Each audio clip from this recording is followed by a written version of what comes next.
Welcome to Everything Business Consulting, a podcast dedicated to business consulting success. It's for people who are already a business consultant and want to improve their skills. Maybe they're an accountant and want to offer consulting services to their clients.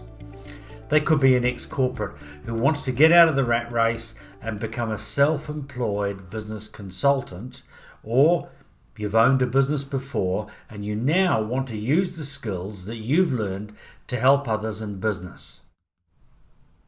My name's David Thexton. And I'm Julius Bloom. Everything Business Consulting is brought to you by ConsultX, a global business consulting community that gives you everything you require to take control of your lifestyle and income by becoming a successful business consultant.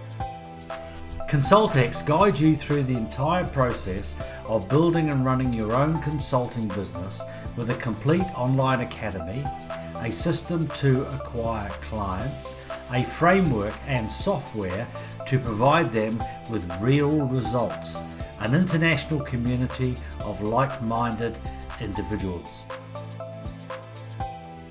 David, you started telling us about your story last week. You gave us a really great idea of your background, and then when you moved into sales and built up your own business. If you haven't heard that, you should go back and listen to it. But I had one question that I wanted to know as you started to tell us about your consulting journey as it started. What exactly attracted you to become a business consultant? I like helping people. And when I owned the juice company in the 1990s, I set up a breakfast group, which was in South Auckland, and had about 6 or 8 of my friends who owned businesses would come along to that meeting. And funnily enough, I was about 10 years ahead of them. And they're a little bit younger than me, but they'd all gone on their big overseas experience, and I'd stayed back here, nose to the grindstone, etc. And yeah, so we had some fantastic meetings. It went on for almost a couple of years. And all those people who were at those meetings are doing very, very well. Some of them are millionaires. And they've done very well out of those meetings. So I kind of was consulting, I suppose, back in the 90s, but in a very primitive way, more of a mentor than a consultant. But I knew a lot about business, and I knew I'd seen many people had gone broke, and I realised the size of the market out there, and I was surprised by some of the names that had gone broke, and I decided to basically look into that, and that's what I did back in 2005. And as I told you the story, going to Spain, etc. Yeah. Okay, well that's a good reason why. Can you take us back to the story we discussed last week? In 2006, you just started consulting, and then you'd found out that the best way to do it was to stay with the business and the business owner over the long term. What happened next? How many clients did you have, and how did the entire of your consulting directly to clients, how did that go? Well, I had 18 at the end of 2006. Some were big and some were small. And they were ongoing clients. They were ongoing. Yep. But I let 2 of them go in December of that year because they were too small, and really the industry that they were in wasn't that fabulous to get good growth out of it. So I reluctantly let them go, and they were a bit disappointed. And I went around and took them to, there were 2 ladies, a bunch of flowers and a gift box, and we sat down for 20 minutes and had a chat, and so that was that. So I went from 18 to 16. But what was happening was, because we get paid, or I got paid on a percentage of monthly revenue, my income was going up at about 25% a year. Because you were able to help those businesses grow at a similar rate? Yes. And the spare time from those 2 clients that I let go, I was able to give to my existing clients, the best ones, the ones that were really good to work with, and the ones that were on about a 30 to 45 degree growth on a graph situation. So I was able to channel more time back into them. What sort of clients did you have? What sort of businesses were they in? Everything. Because I go to the business associations and networking groups and that, they were from concrete slabs, meat pies, chips, like fish and chips. They were software cosmetics. There were 2 printers that I had. They were spread over everything. There were no particular size and no particular type.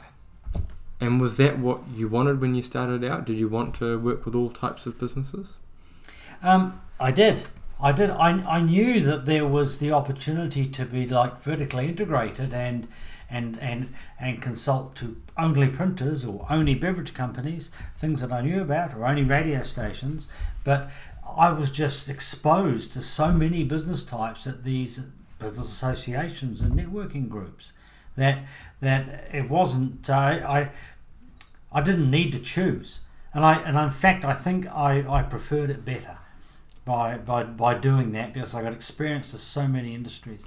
Even though your experience was in those sort of 3 different industries you just mentioned, did you find that what you knew from them translated to all these other different industries? Absolutely, because every business has got the same DNA. It's all money coming in, money going out, and if you do a good job in the middle, you'll make a surplus, which ends up becoming the profit. And they're all exactly the same. And once that realization had come to me during 2006, I wasn't afraid to tackle any type of business. And did you have any trouble getting any of those different businesses to improve or make more money or more profit? No, every single one of them improved, but some improved more than others. And those are the ones that I hung on to, because it was just, the income was coming in. So I just remember one when I had 16, one of them, he had some kind of issue with his wife, and he became really grumpy and difficult to work with, and he asked if we could put it on hold for 3 months, so I did, and when I went back he didn't want to start again, but that was fine, because by then I'd taken his time and I'd given it to my best clients, which were building and building and building. So my income was going up 100,000 a year roughly, is what it was doing every single year. Pretty significant. Yes, it's good, yeah. What was the next step from here? You've got 15 really good clients and your income is growing significantly. What happened next? I started looking for systems to be able to make me more efficient, and I found this quite primitive to today's standards, primitive system on the internet, and I bought it, and it enabled me. It was kind of like a poor man's project management, like Microsoft Project, but a poor man's version of it, which was fine. And I adapted it to consulting and found that it worked very, very well. That was through sort of 2007, 2008, and I was able to save probably 20-25% of my time. And I had the option to go out and get more clients. And I think I did in 2006. I got another 1 to replace those 2, and then the next year I let 2 go. One of them let himself go, and I went and put 2 back on. So I was hovering between 14 and 16, but my income was going up 100 grand a year each year that went by, because I was becoming better at managing my time, picking the best clients, using the best systems.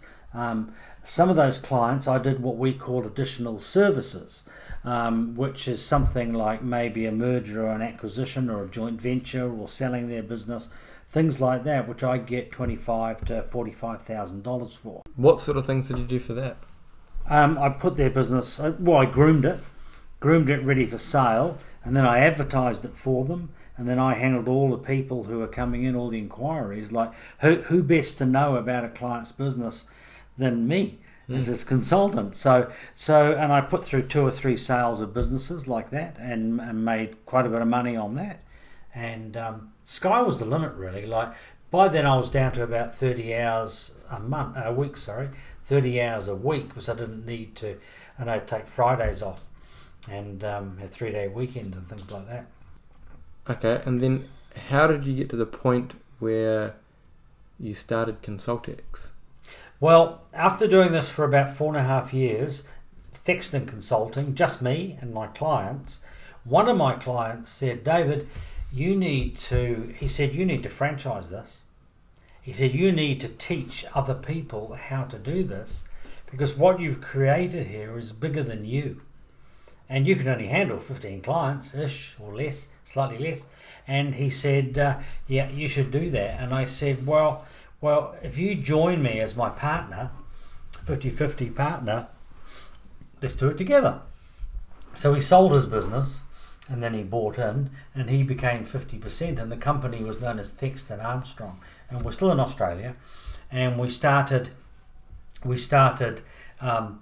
recruiting franchisees in Australia, putting them together in groups of 6 or 8, and then I'd do the training with them.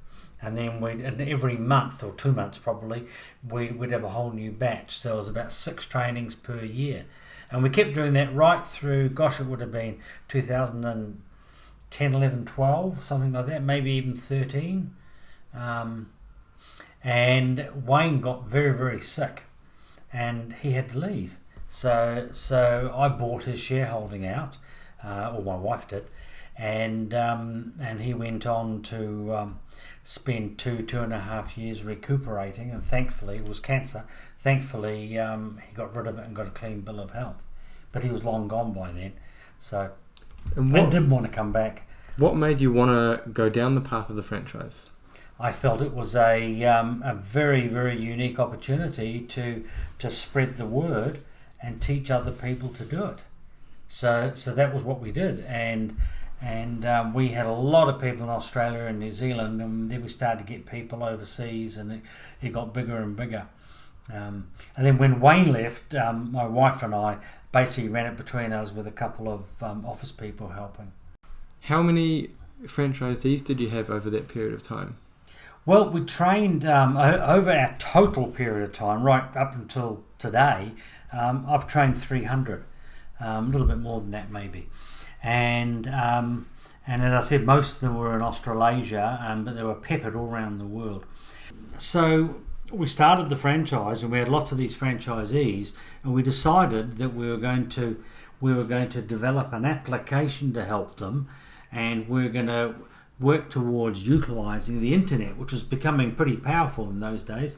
So we did. So we spent a king's ransom on the software for the ConsultX program, and we developed a thing called the Hub, where all the information was housed, and we started on and we carried along doing that, and that takes us right up until when you and I were talking back middle of 2018, I think, or late 2018, and you said you were going on an overseas trip.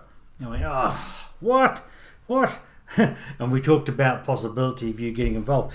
By then you were consulting. Yep, I was already a full-time consultant, been doing it for a couple of years then. And I will mention using the ConsultX system, which I'm now a part of. Yes, and towards the end of 18, early 19, I suggested that you might want to come in and become a partner and help, because you were sold on the program, and then you decided to go off overseas for 9 or 10 months. And leave you hanging. Leave me hanging, lucky bugger. Anyway, but he's back now. So Julius came back late January 2020, and that was when we started together as a team, and he bought my wife's shares, so we're 50-50. And that's what we're doing. Now I want to go back to your vision, David. When you started ConsultX, what was your aim with it? What was your goals for it? Well, it was ConsultX, that's 10 years ago, was basically to help as many people as I possibly could to become business consultants and to work with business owners in their local area. Has your goal changed at all now? Only that we intend to use the internet a lot more than what we had in the past. Like, there are things that have been invented and created over the years that are absolutely fabulous and really good for global consultants, because it doesn't matter whether they're in New York or London or in Johannesburg. It doesn't actually matter where they are. We can talk to them every week. They can just log on to the membership site, and everything is at their fingertips. And you couldn't quite do that 10 years ago. Like, there were a few early systems that came on, but now it's magic. And it's much more necessary now as well with what's happening in the world and the uncertainty out there. It is in 2020, and here we are early 2021, and we still don't know what's going to happen. We've got absolutely no idea. And I suppose that's something, because of the COVID situation, we now know that things are actually quite uncertain and things could change in an instant, because that's exactly what happened last year. Well, it was a very good idea that when you first came back early in 2020, you and I decided to streamline everything and put everything on the internet or make it online. So software was improved. We've brought other systems in to help us out and make it easier for everybody. So now it's very, very easy to become a part of ConsultX and start getting your own clients within 2 to 3 weeks. Even if you're in a state of lockdown or you are not comfortable with meeting people face to face, it's still a possibility that you can do it. Oh, big possibility, and some of our training is based on how to work with clients over the internet. And as you probably know, around the world, the thing is that a lot of people, even people at Amazon and Google and Yahoo and so on, IBM, are working from home, and they're saying that half of them won't go back to the office, and the work from home thing has been vastly accelerated throughout 2020, and it's just becoming a normal way of working. I was on a call the other day with a Google expert. He is a man that helps you set up Google Ads, and he lives in, I think he lived in India somewhere, and I was talking to him, and he said he's been working from home for over a year now, and he said that they're probably not going to go back ever. So if that's happening there, and he said that in his area there are almost no cases of COVID anymore, and people are allowed to go back, but they've just chosen as a business not to. Well, you just think about the people that own those businesses. All of a sudden they've got skyscrapers full of offices, commercial offices that people don't want to go back to. And it's just got to be more efficient. Like, commercial office space is through the roof. So, you know, it makes you wonder what's going to happen to all of those business owners that are landlords of commercial premises. It's probably not going to be pretty if half of them are going to work from home. No, that won't be a good thing. So to close, David, I want to dig down and open that big head of knowledge of yours up and get a couple of gold nuggets. Can you share us some of the most important lessons, perhaps 2 of them, that you've learned over your time in business and consulting specifically? Well, people who want to become business consultants, really, most people can. The traits that you require are not what people who are listening to this podcast will ordinarily think. Like, you need to be passionate, you need to be motivated, you need to be have long-term goals or visions of where you want to be. You need to be unhappy where you currently are. So you need to have all of these things going on and genuinely want to change into a new profession where you can probably earn 2, 3, 4, 5 times what you're currently earning. That's the first thing that somebody needs, and a lot of people are like that. A lot of people had a guts for working in corporate, stuck in gridlock and all of those things, and working 12 hours a day and that sort of thing. The second thing that you need, people who want to be a consultant need, is they need to have a system and a process that's been proven. And ours has been over 16 years. And they need to get involved with somebody. It's just like me, way back when I said that in 2005, I went on the internet looking to buy something off the shelf because I knew how long and how much work would be involved in writing something myself, and I probably wasn't even qualified then totally to do it. It's the same thing now. If you want to be a business consultant and you want to work with business owners of small to medium enterprises, then you need a system like ConsultX. So that's the second nugget, really. Don't go out on it alone. Don't go and get a coaching program. As a coaching program is not what we do. It's not a business consulting program. Don't think you can make your own one up. You'll make no money because there are 300 people that have contributed to our program. It's not just me. I made the skeleton, and they made the flesh and the skin that went on the skeleton. Before we did this interview, you mentioned another gold nugget, and I know I said it, you could only give us 2, but I know you can give us more than that. All right then.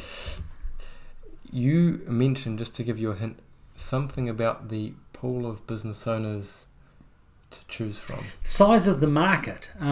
When you become a business consultant, and you've been through our training, and we teach you how to identify clients and how to get them and all those sorts of things, like, you will be astounded the size of the market.